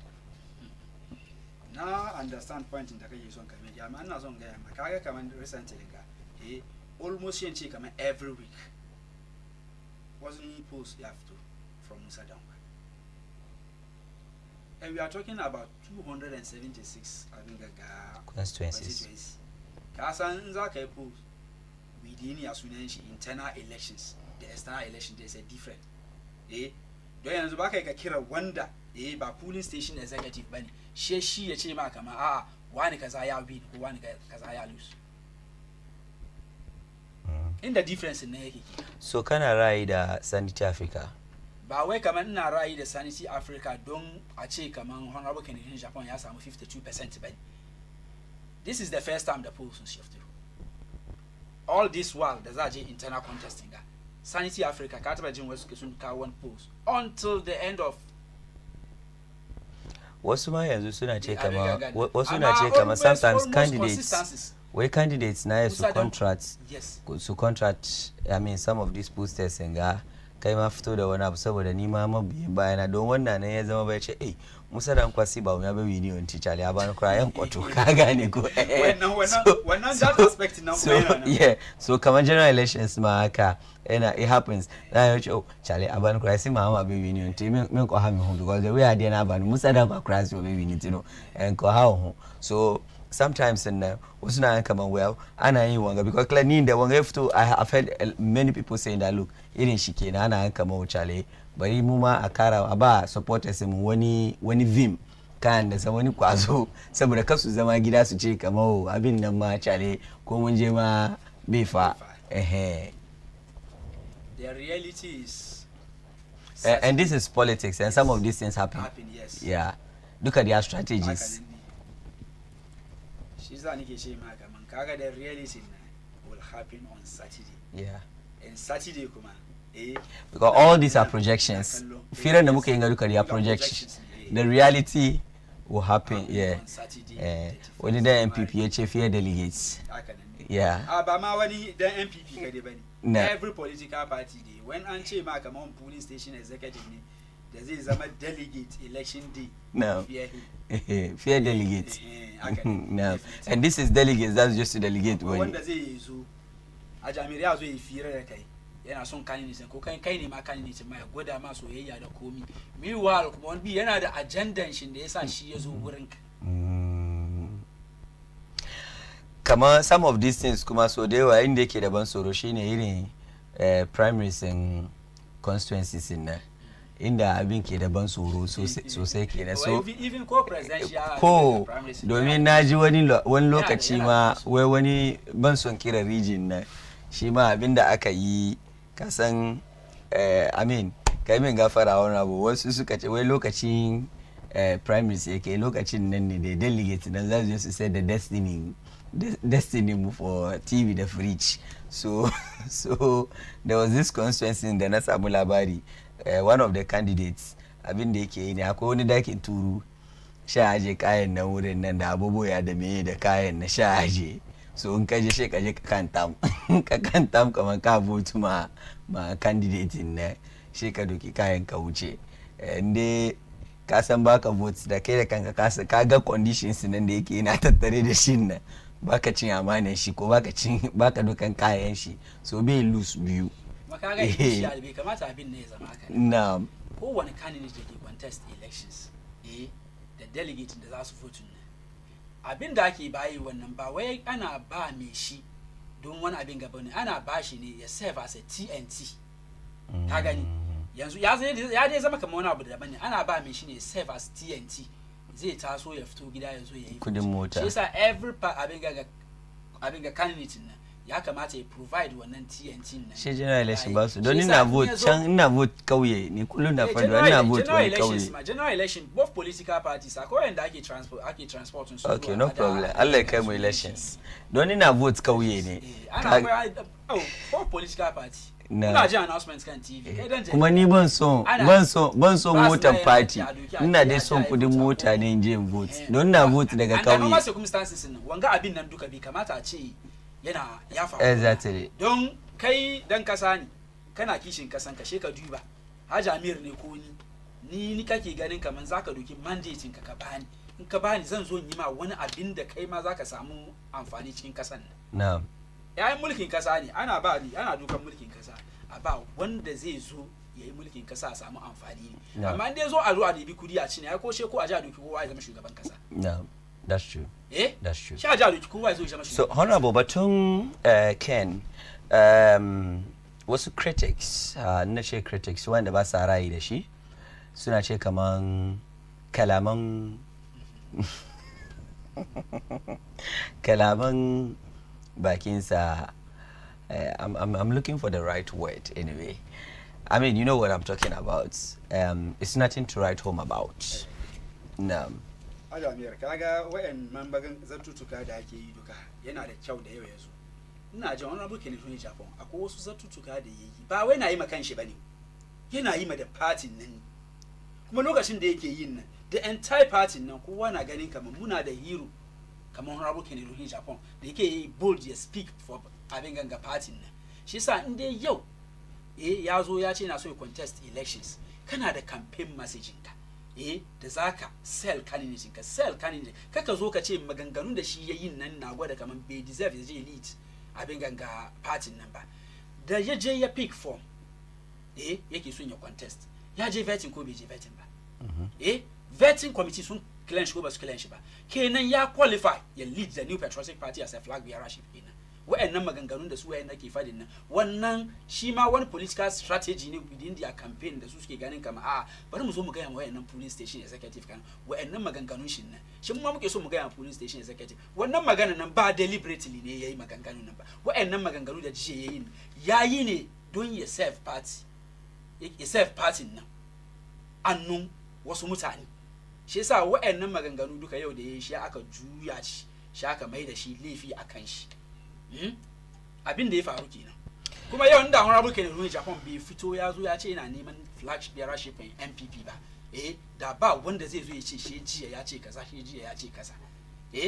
yau batun Anas Armiyawa Anas Singa duba azatun ababan da ya faru har da lokacin nan in ba don Honorable Kennedy Japan ya sai akan fitin shi ba da 2020 elections ma da mun lose to that extent da 2020 elections ma da MPP ya lose wannan the same person da ake cewa wai na argument da yana so fada da sauran shi da muka win 2020 elections cikin parliament NDC dai ba ku win ba cikin parliament mu win 2020 NDC wai ba ku NDC da suka ce ban win na ba su provide muna resources 2020 ba su yi ba da sai duke ce je court ya ce ba su da evidence ma ya ji da calculator it's obvious ya ji da calculator wai ba su da evidence amma ya ji da calculator ya ga ya ba su da evidence ni ce ya ji da calculator wani bi ya je yana wani mathematics ya yi calculation gaskiya ya ji da calculator suka samu abin ganga wani binduri internet cafe suka mai da shi wai abin ganga ya sunan shi su strong rooms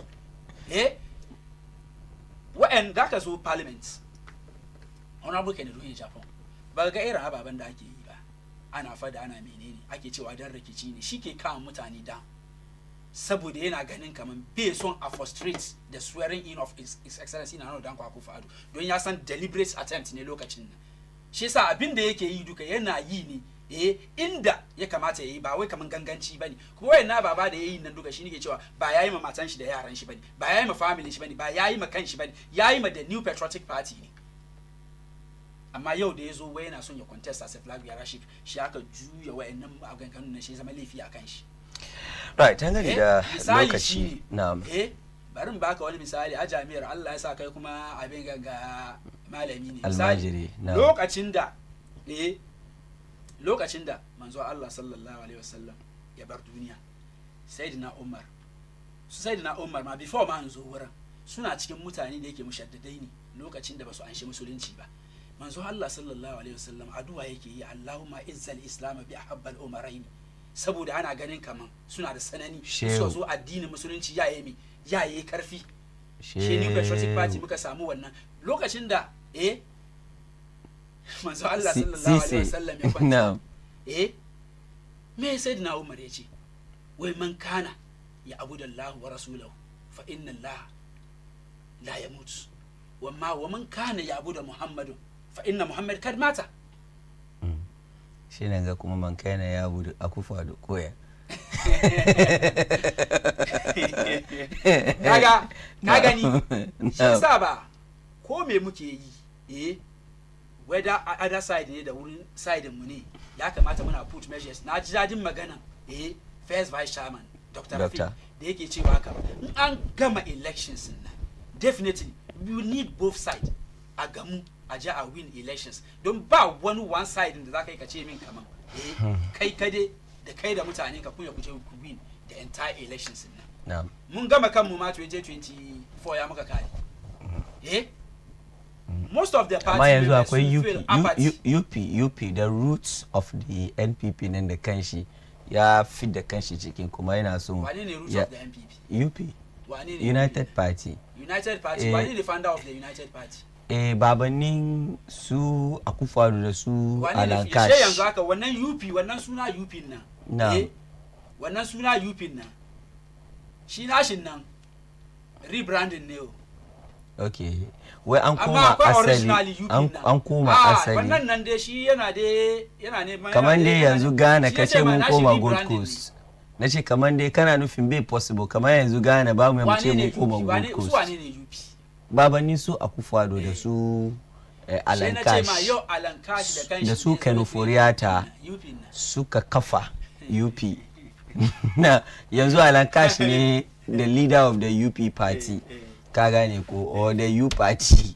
United Party kenan akwai su Boniface da su makamancin su ne duka suna tattare da su so maybe going forward now we don't know if kun yi kokari su duka ku jajawo su a zuwa zama guda honorable before nzo kan last words in kabarin ba da update batun vetting na Aiwaso East I mean that's your constituency ko da ke kuna ku bai zo ba tukunna ka gane ko kuma ban sani ba ko ka yi an consensus okay Bachire Zakraman ba the former candidate in no I don't know I'm asking I can Abenga okay so why ga jire constituency secretary he's a constituency secretary Honorable Baba Ali Yusuf okay so he's going to contest one of these five candidates in kaza LPG kuma na anan LPG kuma su ma Kofi Akpalu su ma sun contest ke ce mai I'm looking at maybe ni ma na je Ekuyadonko but let's see maybe Ekuyadonko let's see so initially there were 6 ne suka pick forms ranar Saturday nan ko running Saturday mutane guda 6 ne suka pick forms nan akwai the constituency chairman Mohammed Ramiko and Haji Amina Adam wanda yake ita ce iyalin ya ke ce mai oh masha Allah I see so Haji Amina iyalin Maknaza na Allah ya ji kanshi sai kuma Ghana's ambassador ko high commissioner to Nigeria Honorable Bajama former MP na Akwati kenan yes wanda yake ina ta ma wancan primaries ma da aka yi last primaries da aka yi tsakanin shi da Baba Jamama shi ya zo second. Akwai kuma Dr. Yakubu Azindo wanda ke shi ma ya contest wancan primaries nan wani shi ma ya pick form nan. Sai kuma akwai Najib Mohammed Sani da kuma consultant Abdulsalam Daru. Shi su 6 suka pick wannan forms na amma asat jiya labari ya fito cewa Abdulsalam Daru wai ya step down kuma ya doki supporting shi ya mara bayan Hajiya Amina. Dazu were on a phone with Abdulsalam off air. Wanted to have him on the show but saboda lokaci ba mu samu mu yi fira da shi da mun so mu tambaye shi dalilin da yasa ya step down ka gane da kuma abin da yasa of all the sauran candidates 5 da suka sauran nan me yasa ya doki nasa support da ba Hajiya and not any other person. Sa'annan kuma menene dalilin da yasa ya step down ko maybe okay ke dai barin bashi haka. So yau an yi vetting da aka yi vetting nan shi aka clear su biyar nan duka ai shi Abdulsalam dai bai je ba ka gane so su biyar da suka sauran nan duka an clear su duka sun yi su contest elections nan na primaries nan wanda za a yi shi 7th February inshallah. So that's a week after NPP sun kare presidential su ya and a hali da ake ciki dai wanda ya zo number 1 on the ballot paper shine the chairman nan chairman Alabiko shine constituency chairman, yes, and then number 2 shine Hajiya Amina. I mean there were some controversies around batun surrounding takaban shida as to whether ya zo or bai zuwa but then what have you, but I think ta request for virtual vetting ko and ba approve one number and so ita da kanta she was there in person for the vetting and she was cleared. Baba Jamal shi ma yana number 3 on the ballot paper and Dr. Azindo shi ma yana number 4. Muhammad Najib Sani shi ma yana number 5 on the ballot paper ahead of 7th February elections. So one of these 5 contest Honorable Babali ko? Yes, Babali da kuma LPG candidate yes. Muma Ghana Freedom Party. LPG no official candidates you have to go there ba wanda ifto. I think sun ce kaman sun zo dai but ban sani ba ko sun zo da candidate ko ba zo da shi ba ko su ma sun yi prime minister nan ne ban sani ba ka gane ko muma Ghana Freedom Party muna duba maybe amma ban da sure dai mun zo. So in a nutshell I think that is sanarwa game da Iowa so East abin inshallah sana kuma I'm very happy kuma da ka update na batun the NPP candidates in issue na so there will be no primaries for Abingan. Okay. She the delegates ba su Abinga ka gani she the be farmer delegates kenan honorable koya ce be to be farmer delegates and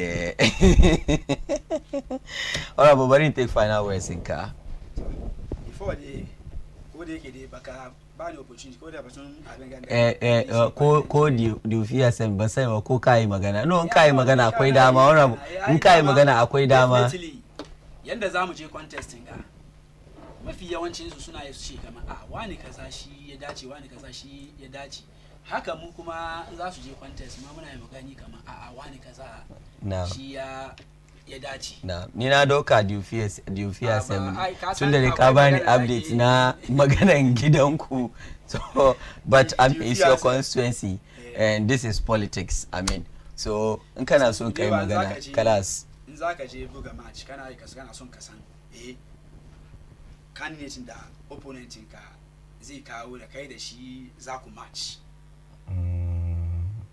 candidate da opponent ka zai kawo wanda kai da shi za ku match shi yasa wannan kuma shi yasa wani lokaci shi president Mahama ya fito for primaries ne shi MPP duka suna support ada ya ake ce mai candidate gwamna Dufuoko she MPP na support like you know MPP communicators dai su suna gan kamar da shi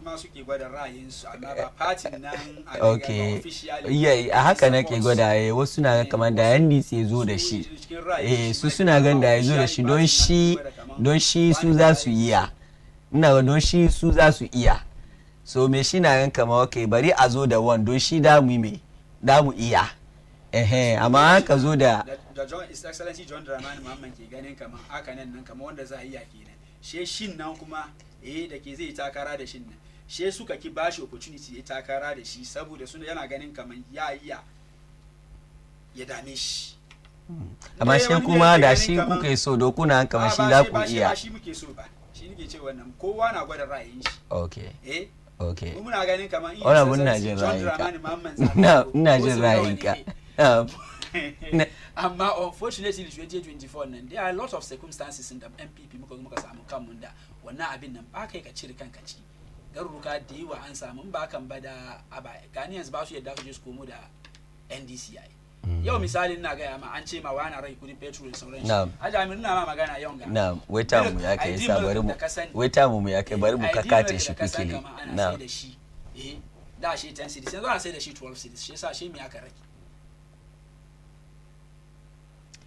honorable bari don yanzu inda za ka na za ku je wani wuri daban kenan amma wasu wajen mama bai sai da provision shop in da rage kaya and mutane sun ki su rage kaya John Mama bai da provision shop John Mama bai aiki magazine John Mama jiyan nan John Mama bai sai da John Mama bai sai da dokunu ka gane da MPP ya kan power she Melcom na MPP ne ko Akramo she na MPP ne so in general masu yin wannan politics perhaps so we just look at the economic indicators da kuma factors na ka gane ko da ke gwada kama okay this is happening and this is not happening ka gane shine price of tomatoes ko they be reflect the masses now Jibril Maestro wherever he is in 2020 nawa kushi kullu nashi ne tomato yayi tsada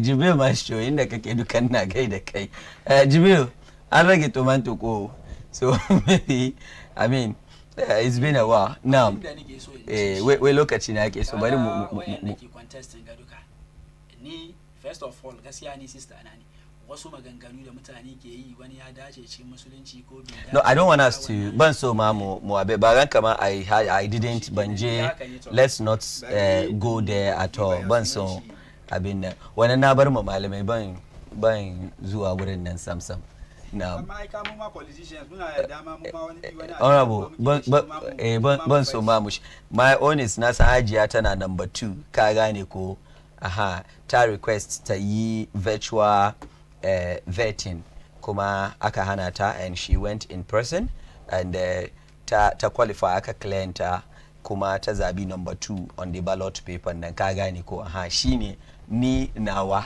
ka gane ko yawwa sauran na bar ma saura ka gane ko exactly Allah ya sa mu dace so we'll come and talk about some of these things I mean muka cire NPP primaries na muka kare that will be the next thing insha Allah mu kokari kuma mu duba mun samu some of these candidates ga kuma mu tattauna da su da ikon Allah masu kallo ni ne naku Ameer Mukhtar wannan ita ce shirin ma'auni ina gaida a Sheikh Abdullah Nazir daga waton Abuja Nigeria shehi wanda yake ban san yanda zan define shi ba ko in ce shi mujahidi ne ko gashi na dai matashin malami ne ka gane ko kuma masha Allah Sheikh Abdullah Nazir kaga na rasa kalaman da zan yi amfani da shi ko to ubangiji Allah ya kiyaye ka shine abin da zan iya fadi sa'annan kuma akwai